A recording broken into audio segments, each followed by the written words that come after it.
court of Elantria glowed with green and silver lights. High walls curved like petals, and crystals floated gently in the air. Princess Lyrea stood on a balcony above the throne room. Her eyes were cold, her dress shining with emerald threads. She watched as the human envoy walked in. Alex Carter walked calmly, not like the other diplomats she had seen before. He wore no shining robe, no expensive armor, just a simple uniform with scratches and dust. He looked up at her once, and then looked away, as if unimpressed. Lyrea narrowed her eyes. "So, this is the human warrior they sent," she whispered to her sister, who stood beside her. Her sister giggled. "He looks ... average." Lyrea smiled. "He will not last long here." Later, in the Chamber of Voices, the leaders of Elantria and Earth met. The air was heavy. The last war had ended weeks ago, but trust was still thin. Alex was chosen by his people, not for his rank, but because he had saved many lives during the war. He had refused promotions. He had refused fame. He had only asked to serve. Lyrea sat at the round table across from him. She leaned forward. "Is it true, human, that you fought with no telepathy? No enhancement, just your body and your thoughts?" Alex looked at her and gave a small smile. "Yes, we fight with what we have." She laughed lightly. "How strange, is it?" he said. "Sometimes strange wins." Her smile faded a little. "Not here. Not in front of the court." He didn't raise his voice. He didn't try to show power, but his words carried weight. After the meeting, Lyrea walked through the Garden of Mirrors. She found Alex sitting near the water, looking at the sky. "You look lost," she said. "Just thinking," he answered. "About what?" "About how your people see mine." She raised a brow. "And you think we are weak," he said. "Because we don't shine like you. Because we don't move things with our minds. Am I wrong?" Alex turned to face her. "You might be." She felt a strange pull in her chest. This man had no glow, no noble blood, and yet he stood as if he carried a world inside him. She didn't like that feeling. It was new. It was uncomfortable. The next day, news came that a duel would take place. A fight of honor, a test between two sides to show strength and resolve. The human side was quiet. No one wanted to fight. But before anyone could speak, Lyrea stepped forward. "I will represent Elantria," the court gasped. "You?" asked the queen. Lyrea nodded. "Let them see who we are." The human leader looked around. Many looked down. None felt ready. Then Alex spoke. "I'll stand for Earth." Lyrea looked at him. For a second, she saw not a human. She saw a challenge. A storm hidden in silence. "Good," she said. "Let's end this quickly." As they walked away, her sister whispered, "Be careful. He might surprise you." Lyrea didn't answer. She didn't believe it. Not yet. But deep inside, a small part of her did. That night, she stood at her window, looking down at the practice fields. Alex was there, training alone. No magic, no guides, just movement, just control. He moved like water, calm and strong. She watched longer than she meant to. And when she closed her eyes, his words returned again. "Sometimes strange wins." The duel was tomorrow. And for the first time, she wasn't sure if she would win. The arena stood quiet under the light of 3 moons. The ground was smooth, marked with glowing lines. The crowd filled the seats, their eyes locked on the 2 figures standing in the center. Princess Lyrea in her green and silver armor, proud and calm. Across from her stood Alex Carter in plain human armor, scratched from battles but still solid. Lyrea raised her chin. Alex gave a small nod. "I didn't think you would." A bell rang. The duel began. Lyrea moved fast. Her training in sword and movement was perfect. She struck first, sharp and clean. Alex blocked it with his forearm and stepped back, calm. She moved again, this time faster, her blade cutting the air. Alex ducked, turned, and moved around her. He didn't attack much. He waited. Lyrea grew annoyed. "Is this how humans fight?" "Just running away." Alex didn't answer. He watched her carefully. She charged again. He stepped aside and gently tapped her back with his hand. It was not strong, but it meant something. He could have hit harder. He chose not to. The crowd whispered. Some Elantrians looked confused. Others began to watch with new eyes. Lyrea spun around. Her face showed anger now. "Fight properly." Alex raised his hands. "You're good. I just don't want to hurt you." "You think you can?" He said nothing, but his eyes told the truth. He could, and she knew it.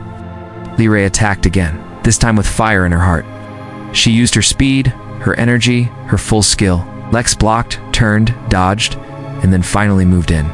He caught her sword hand, twisted it just enough, and brought her to the ground. He stepped back quickly, offering her space to rise. She lay there for a second, stunned. She had never been beaten before. Not like this. She got up slowly. The match was over.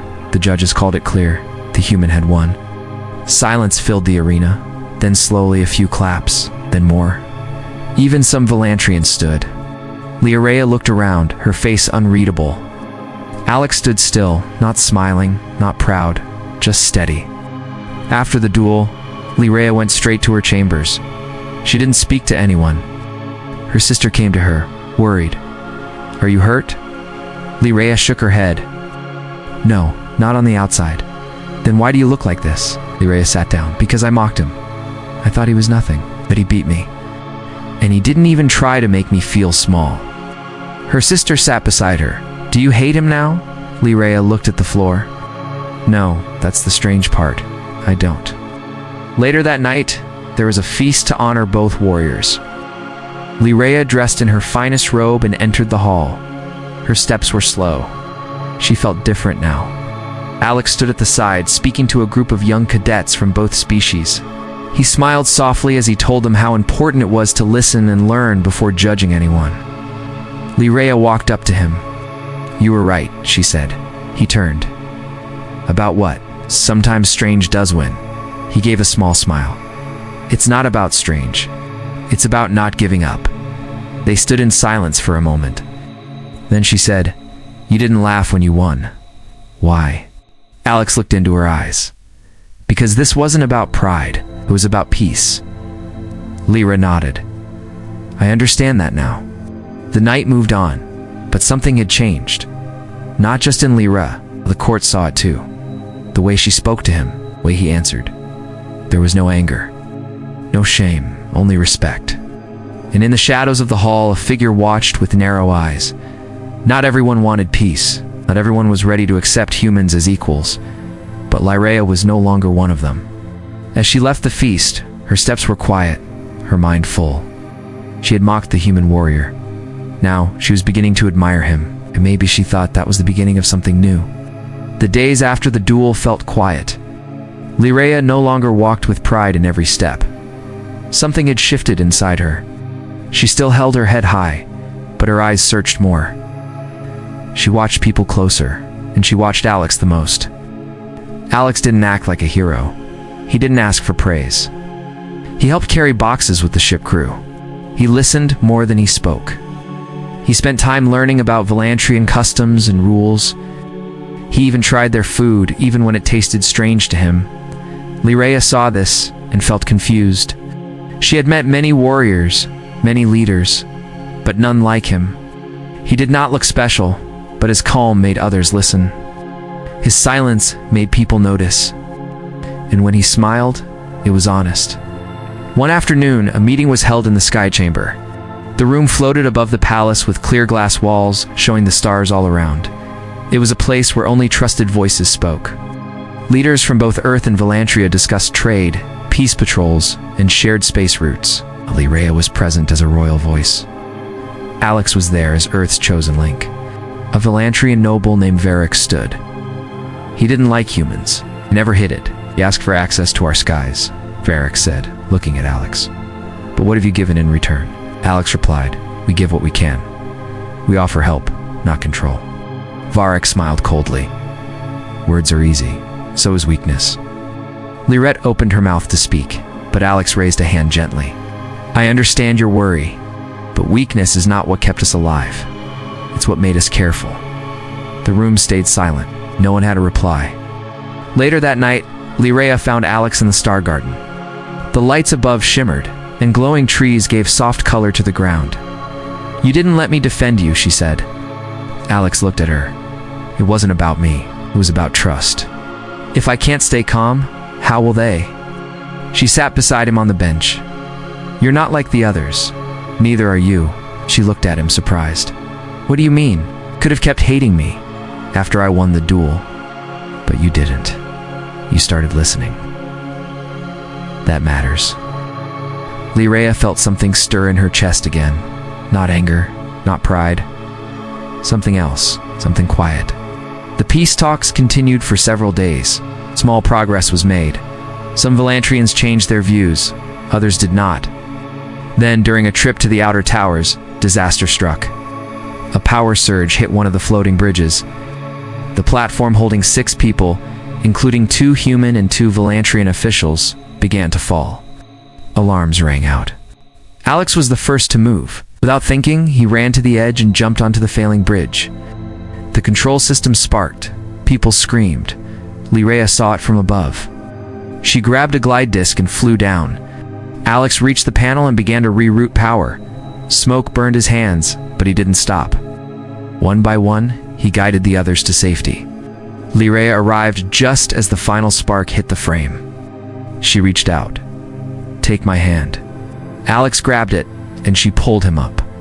The platform fell behind them with a loud crash. They both lay on the ground, breathing hard. His hands were burned. Her robe was torn, but they were alive. People gathered, some cheering, others in shock. One human officer said, "He saved them all." A Volantrian added, "He didn't even think twice." That night, Lyrea stood before the queen. "Mother," she said, "I believe in this alliance now. I believe in him." Queen Seraphine looked at her daughter with quiet eyes. "Made you feel something new?" "Yes," Lyrea said. "He made me believe that we are not better. We are only different." Outside, Alex stood on the balcony, looking at the stars.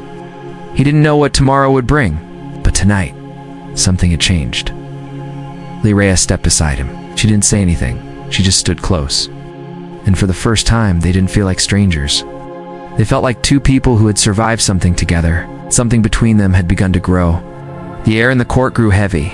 News had spread fast. Someone had tried to blame Alex for the power failure on the bridge. A report was sent to the queen, claiming Alex had touched the controls on purpose. The word traitor appeared in whispers across the halls. Lyrea was shocked. She had been there. She had seen him save lives. Yet the report showed altered images and false data. Queen Seraphine looked at her daughter. "You know him better now? What do you believe?" Lyrea didn't wait. "It's a lie. I want to prove it." The queen gave her permission. Lyrea began searching. She spoke to guards, checked security logs, and even reviewed the broken panel. What she found surprised her. One of the Volantrian nobles, Lord Varric, had ordered a system test minutes before the bridge failed. His name didn't appear in the final report. She followed the trail to a tech worker named Mino. He was nervous when she approached. "Please," he said. "I just followed orders. Did you change the report?" "Yes," he whispered. "I didn't want trouble," Lord Varric said. "It was for the good of the Empire." He said humans don't belong here. Lyrea stared at him. She had once felt the same. She took the proof to the queen. Together, they planned a tribunal. The hall was filled with leaders and watchers from both worlds. The air felt tense. Alex stood in the center, calm but tired. He had heard the rumors. He had stayed quiet. Now he waited. Lord Varric stood across from him. "This human put lives at risk. We must act." Lyrea stepped forward. "You speak of risk," she said, "but you hid the truth. You changed records. You tried to destroy peace." Varric laughed. "Trust this human more than your own kind?" "I trust what I see," Lyrea said. "And I saw him save people. I saw him burn his hands for strangers." She turned to the court. "We mocked them. We feared them. But we never tried to understand them. He didn't come to rule. He came to help. And he did." Gasps filled the room as the proof was shown. Images, logs, and words from Mino were clear. Varric's face lost color. The queen stood. "Truth must guide us. Varric, you will answer for this." Guards stepped forward. Varric did not resist. He had lost. Alex looked at Lyrea. She had saved him, not with a weapon, but with truth. After the tribunal, people approached Alex with respect. Some bowed, some thanked him, others just nodded. but he felt it. The wall was breaking. Lyrea walked beside him as they left. "You didn't say much," she said. "You said enough for both of us," he replied. She smiled. I meant every word." They walked through the quiet garden. The night was calm. The stars above were bright. "Why didn't you defend yourself more?" she asked. Alex stopped, because words can't change every mind, but actions can. "I just had to wait." Lyrea nodded. "You waited for someone to see you?"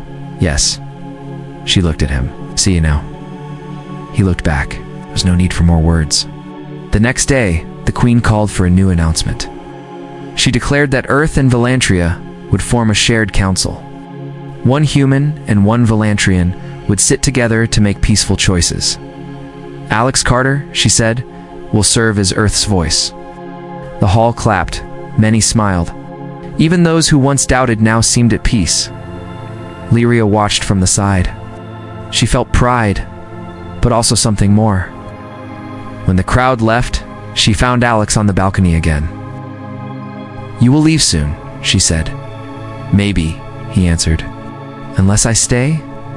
"Why would you stay?" "Because not all battles need ships. Some just need hearts." Lyrea looked at him with soft eyes. "Mine is not the same anymore." He took her hand gently. "Neither is mine." The wind blew softly. The court behind them had changed. So had the stars above, and so had they. Peace had been tested, but respect had won. Something deeper had just begun to grow. The sun rose slowly over the city of Velantria. Soft light touched the palace walls. Birds with glowing wings flew across the sky. Peace had returned. But inside the palace, choices still had to be made. Alex stood in the council room. A message had come from Earth. They wanted him to return. A ceremony would be held. Medals, honors, and welcome speeches waited for him. He looked out the wide window. The view was beautiful, but his mind was not calm. Lyrea entered quietly. "You got the message?" Alex nodded. "They want me back?" She walked beside him. "Will you go?" "I don't know," he said. "Part of me wants to. Part of me feels I still have something to do here." Lyrea looked down. "You helped build peace. That is not a small thing." Alex smiled. "I didn't do it alone." They sat in silence. The wind moved gently through the open room. Far below, workers repaired parts of the city. Ships came and went in the sky. Life was moving forward. Later that day, a final council meeting was held. Both human and Velantrian leaders stood together. Queen Seraphine spoke first. "Our two worlds were once enemies, but now we begin again. We start not with power, but with respect." She turned to Alex. "You came here with no title, no magic, and no favor. You leave with something greater. You have changed hearts." The human ambassador added, "Earth thanks you, not just for service, but for understanding." The council clapped. Alex nodded in thanks, but his eyes searched the crowd. He found Lyrea near the edge, watching him with quiet strength. After the meeting, Alex walked alone in the garden. The stars were starting to appear. Lyrea joined him. "So," she said, "do you have your answer now?" Alex took a deep breath. "Yes. I've made my choice." She waited. "I'm staying." Lyrea didn't smile right away. She simply stood still, as if making sure he meant it. "You are sure?" "Yes," he said. "Earth has many people who can lead. I feel I can still help. I can still learn." "And what about honor and praise? Those fade," Alex said. "What matters is where I feel alive." Lyrea stepped closer. "And you feel alive here?" He looked into her eyes. "With you, yes." They didn't need more words. The space between them was quiet but full. The next weeks passed quickly. Together, they worked on a new academy, where both humans and Velantrians could train and learn side by side. There were still challenges. Some still feared change. But slowly walls came down. One evening, Alex and Lyrea stood before the first group of students. Young faces from two worlds sat in rows, waiting to hear them speak. Alex stepped forward. "You were told stories about fear, war, and difference. But now, you will write new stories. Stories about trust," Lyrea added. "We once stood on opposite sides." I mocked him. Thought I was better, but I was wrong. Alex smiled. I am glad you were. The room laughed softly. Lyrea continued. Respect is not given. It is earned. He earned mine. And now I hope you all learn to earn each other's. After the speech, the students clapped. It was the beginning of something fresh. That night, Lyrea and Alex stood on the palace roof. The stars above were bright. The wind was soft. Ships moved slowly in the sky. Do you miss Earth? She asked. Sometimes, he said, but I don't feel far from home anymore. She nodded. I'm glad you stayed. He reached for her hand. So am I. They stood together. No longer warrior and princess. No longer stranger and mocker. They were equals. Partners. Peace had begun with doubt. But now, it lived in moments like this. And the story that started with a mock would be remembered as the one that gave birth to hope.